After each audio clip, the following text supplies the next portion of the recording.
அடுத்த விஷயம் வந்து ஹைட்ரோகிராஃப். இப்போ ஹைட்ரோகிராஃப்னு சொன்னால் நேரத்தோட டிஸ்சார்ஜ் எவ்வாறு மாறுதுங்கிறத ரிப்ரசன்ட் பண்ணுறது தான்.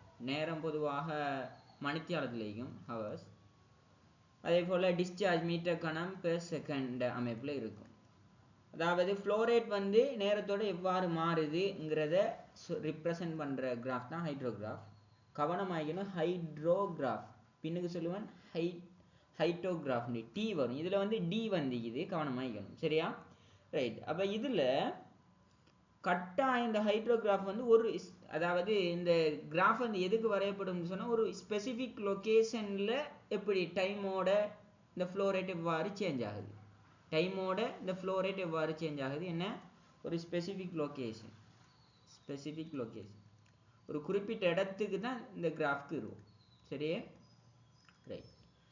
இப்போ இதில் முக்கியமாக தெரிய வேண்டிய விஷயம், இதில் இந்த கிராஃபில் வரக்கூடிய விஷயங்கள். உதாரணத்துக்கு இந்த கிராஃப் நார்மலான அமைப்பு, இந்த கிராஃப் ஒவ்வொரு இதுக்கு தக்கன சேஞ்ச் ஆகிட்டு போகும். ஆனுவல் கிராஃப் அப்படி பல டைப் இருக்குது. நார்மலாக இந்த கிராஃப்ட் அமைப்பு இவ்வாறு தான் இருக்கும். இப்போ இதில் உள்ள சில துண்டுகள், அதாவது இந்த கிராஃபில் வரக்கூடிய சில துண்டுகள்ற பெயர் தெரிஞ்சுக்கணும். இப்போ உதாரணத்துக்கு இந்த கிராஃப்ட் அமைப்பு பொதுவான அமைப்பை பார்த்தோம்னு சொன்னால், இந்த எம்ஏ இந்த துண்டு, இந்த எம்ஏன்ற இந்த துண்டை சொல்கிறேன் பேஸ் ஃப்ளோ. அப்போ பேஸ் ஃப்ளோவில் பார்த்தீங்கன்னு சொன்னால், இந்த ஃப்ளோ ரேட் வந்து ஆரம்பத்தில் உயர்வான இடத்துலேருந்து இப்படி குறைஞ்சி ஒரு மினிமமான பாயிண்ட் வருது, அது மட்டும் தான் எம்ஏ. சரியா? அப்போ இந்த துண்டு வந்து பேஸ் ஃப்ளோ.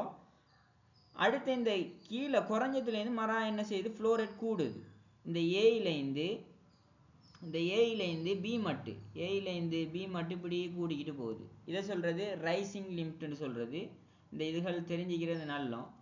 ரைசிங் லிம்ப்னு சொல்கிறது,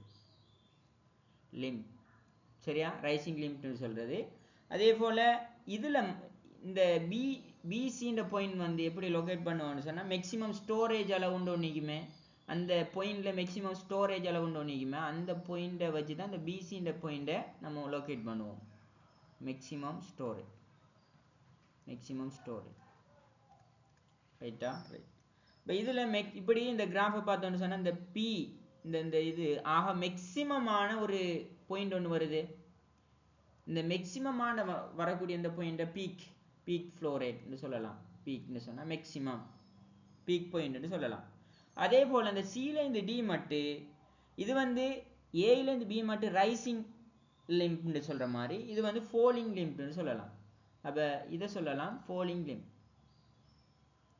இது சொல்கிறேன் ஃபோலிங் லிம்ப்.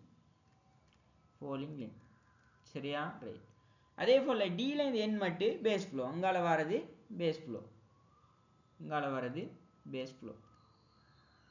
அப்போ இந்த துண்டுகள் உங்களுக்கு தெரிஞ்சிக்கணும். சரியா? அடுத்தது ரெண்டாவது எக்ஸாம்பிள் செய்கிறது தான் இந்த இதில் நோக்கம். ரெண்டாவது எக்ஸாம்பிளில் என்ன சொல்ல வரான்னு சொன்னால், இந்த பீக் பாயிண்ட் ஒன்றைக்கு தானே, அதாவது ரெண்டாவது எக்ஸாம்பிளோட நோக்கம் வந்து பேஸ் ஃப்ளோ, அதாவது பேஸ் ஃப்ளோ கீழே இந்த டொடோட் லைன் வரையப்பட்டிக்குது. இந்த டொடோட் லைனுக்கு கீழே உள்ளது பேஸ் ஃப்ளோ, இந்த டொடோட் லைனுக்கு மேலே உள்ளது டிரெக்ட் ரன் ஆஃப். இது இந்த குறிச்சிக்குது டிரெக்ட் ரன் ஆஃப். உங்கால உள்ளது கீழே உள்ளது பேஸ் ஃப்ளோ. அப்போ இந்த டிரெக்ட் ரன் ஆஃபையும் பேஸ் ஃப்ளோவையும் செப்பரேட் பண்ணி எடுக்கணுமே. அப்போ இந்த செப்பரேட் பண்ணுறதோடு தேவைப்படக்கூடிய ஒரே ஒரு விஷயம் ரிசெஷன் டைம். இந்த ரிசெஷன் டைமை வச்சு, அதாவது இந்த பேஸ் ஃப்ளோ வந்து, அதாவது ரன் ஆஃப் வந்து மந்தமாகக்கூடிய இந்த டைமை வச்சு நம்ம என்ன செய்ய போகிறோம், இந்த டைம் அதாவது பீக் பாயிண்ட்லேருந்து கவனமாக பார்த்துக்கணும். இந்த பீக் பாயிண்ட்லேருந்து இப்போ பேஸ் ஃப்ளோ திரும்ப அங்கே இதாகுது.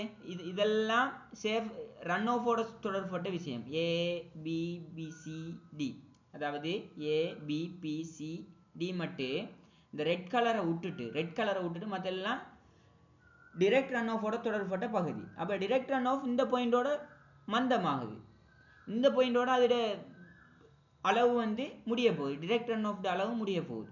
ஸோ இந்த டிரெக்ட் ரன் ஆஃப் முடியக்கூடிய அந்த பாயிண்ட் டியை கண்டுபிடிக்கணுமாக இருந்தால் இது வந்து இந்த டைம் தானே, டைம். அப்போ இதில் எவ்வளோ காலம் எடுக்குதுங்கிறத கண்டுபிடிக்கணும். இந்த ரிசெஷன் டைம் பீக்லேருந்து இந்த டிரெக்ட் ரன் ஆஃப் எங்கன்னா முடியுதுங்கிற இந்த எண், உதாரணத்துக்கு எண்ணு போட்டோன்னு சொன்னால் எண்ணை கண்டுபிடிக்கணும். இந்த எண்ணை கண்டுபிடிக்கிறதுக்கு அவங்க கொண்டு வந்த சமன்பாடை மையப்படுத்தினே தான் ரெண்டாவது கேள்வி.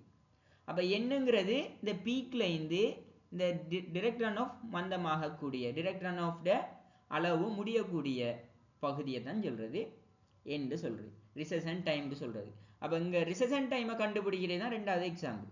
இப்ப recession time எவ்வாறு கண்டுபிடிக்கிறதுங்கிறத பார்ப்போம். இப்ப உங்களுக்கு ஒரு ஐடியா வந்திக்கும். இப்ப எண்ணுக்கான ஒரு ஈக்குவேஷன் ஒன்று இருக்கு. இப்ப நான் இதை கிளியர் பண்றேன். இப்ப எண்ணுக்கான ஒரு ஈக்குவேஷன் ஒன்று இருக்குது. அதை வச்சு நம்ம கண்டுபிடிக்கலாம். பாருங்க. ரைட். இந்த எண்ணுக்கான ஈக்குவேஷன் பாத்தீங்கன்னா இதான் எண். அதாவது பீக்ல இருந்து direct run of அளவு முடியக்கூடிய இந்த பாயிண்ட். அதாவது time interval from peak to end point of direct run off. அப்ப direct run off இதோட முடிஞ்சிட்டு. இந்த பாயிண்ட கண்டுபிடிக்கணுமா இருந்தா இந்த வேல்யூ இந்த பெருமதி எனக்கு தேவை. இந்த பெருமதி அவன் எக்ஸ்பெரிமெண்ட் செஞ்சு இந்த ஒரு ஈக்குவேஷன் அவன் சொல்றான். அப்ப இந்த ஈக்குவேஷனை போடுறது தான் ரெண்டாவது எக்ஸாம்பிள். வேற ஒண்ணும் இல்லை. இந்த ரிசெஷன் டைமை கண்டுபிடிக்கிறது தான் ரெண்டாவது எக்ஸாம்பிள். அப்ப இந்த ரிசெஷன் டைம்ல உள்ள முக்கியமான விஷயம் இந்த சமன்பாடு முதலாவது தெரியும். n சமன் ரிசெஷன் டைம் சமன் b into a இட 0.2 அடுக்கு b into a இட 0.2 அடுக்கு. n வந்து பொதுவாக நாட்கள்ல தான் அளவிடப்படும். பாத்தீங்கன்னா ரைட். n வந்து நாட்கள்ல இந்த பாருங்க இதுல நோட்டேஷனை கவனமா பார்த்துக்கொள்ளணும். n வந்து டைம் இன் டேஸ். இது வந்து டைமை குறிக்கும். இது வந்து டேஸ்ல நாள்ல டைமை குறிக்கும். மணித்தியாலம் கிடையாது. b வந்து நம்ம ஏக்கு என்ன அலகு போடுறோமோ அதுக்கு ஏற்ற மாதிரி b மாறும். உதாரணத்துக்கு a வந்து அந்த டிரைனேஜ் ஏரியா தான் a. அப்ப ஏக்கு வந்து நான் கிலோமீட்டர் வர்க்கம் போடலாம், மைல் வர்க்கம் போடலாம். சரி, கிலோமீட்டர் வர்க்கம் போடலாம், மைல் வர்க்கம் போடலாம். அப்ப கிலோமீட்டர் வர்க்கம் போட்டோம்னு சொன்னா இந்த பிக்கு பதிலாக கிலோமீட்டர் வர்க்கம் போட்டோம்னு சொன்னால் இந்த பிக்கு பதிலாக இந்த போட்டிக்கிறேன் பாருங்க 0.834 ஏக்கு பதிலாக நான் கிலோமீட்டர் வர்க்கம்ட பெருமதியை போட்டோம்னா பிக்கு என்ன எடுக்கணும்? 0.83 எடுக்கணும். சரியா?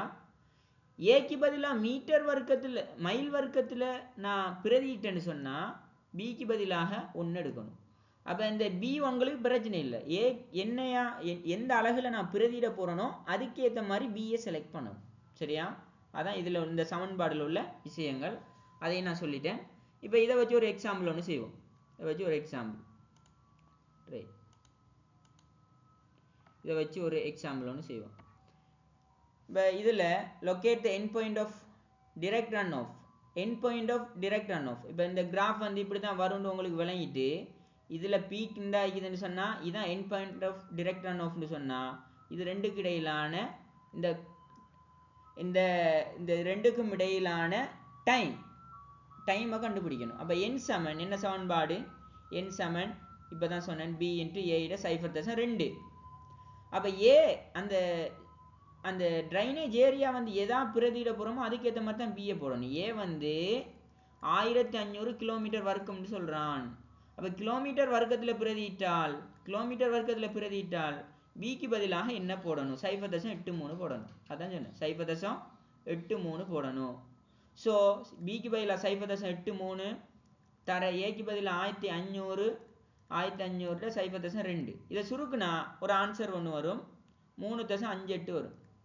3.58 சொன்னா இது கட்டாய நாள் தான். இது வந்து எப்போது என்ன டேஸ் நாளில் தான் வரும். 3.58 டேஸ் வரப்போகுது. அப்போ இதான் ரெண்டாவது எக்ஸாம்பிள்ற முக்கியமான விஷயங்கள்.